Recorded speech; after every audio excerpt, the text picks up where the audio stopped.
அண்ணே முடி வெட்டலாமாண்ணே? இதோ முடிச்சுட்டு பண்ணிடலாம்பா, வெயிட் பண்ணு. பரவாயில்ல, வெயிட் பண்ணுறேண்ணே. உட்காருப்பா.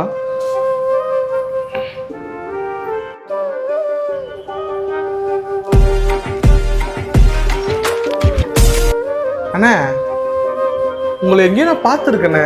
அட என்ன எங்கப்பா பார்த்துருப்பேன்? நான் இங்கே தானப்பா முடி வெட்டுன்னு இருக்கேன். இல்லைண்ணே, நான் உங்களை எங்கேயோ பார்த்தா மாதிரியே இருக்கு. அட நீ வேறப்பா. அண்ணே விளையாடி பாட்டுண்ணே. எனக்கு ஃபுட்பால் பிளேயர் தானே.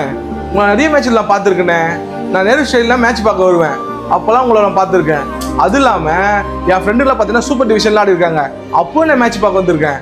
அப்பயும் நான் உங்களை பார்த்துருக்கேன். அது மட்டும் இல்லாமல் நிறைய லோக்கல் சாங்ஸ் எல்லாம் உங்களை நான் பார்த்துக்கிறேன். என்னண்ணே என்ன ஆச்சுண்ணே? நீங்களாம் எங்கேயோ போவீங்க பார்த்தண்ணே, இங்கே வந்து முடி வெட்டிட்டு இருக்கீங்க. ஆமாம்பா, நானும் ஒரு ஃபுட்பால் பிளேயர் தான்.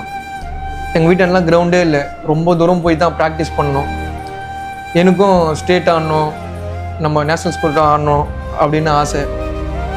எல்லா திறமையும் வந்து ட்ரையல்ஸில் போய் நின்னா இங்கே திறமை முக்கியம் இல்லை, உங்களுக்கு அவரை தெரியுமா இவரை தெரியுமா அப்படின்னு கேட்குறாங்க.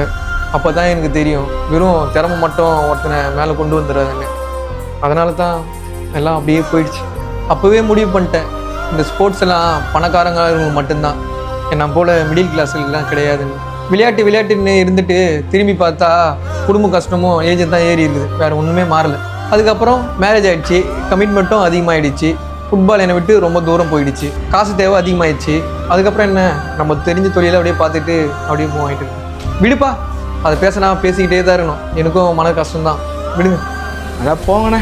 நீங்கள் சொல்லலாம் பார்த்தா அந்த ஜென்ரேஷன் என்ன பண்ணணும்னு தெரியல. நல்லா உங்களுக்கு எதுவுமே வேலைக்கெல்லாம் எதுவுமே கிடைக்கல. இன்னும் வர பசங்க என்ன பண்ண போகிறாங்க? கடைசி வரைக்கும் கஷ்டப்பட்டு தான் இருக்கணும் போகுது. யார் உங்களுக்கு YMCல உங்களோட சீனியர் பிளேயர்ல யார் உங்களுக்கு ரொம்ப பிடிக்கும்னா ஸ்பீட் மணி தான் பிடிக்கும் அப்படின்னு சொன்னாங்க. அந்த ஸ்பீட் மணி இப்போ பெர்ஃபார்மன்ஸை காட்டுறாரோ. எஸ், போயிட்டாரு, உள்ள போயிட்டாரு.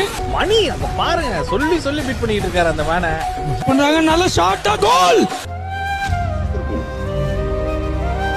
இந்த வீடியோ தன்னுடைய கனவை இழந்த அனைத்து ஃபுட்பால் பிளேயர்களுக்கும் சமர்ப்பிக்கிறோம்.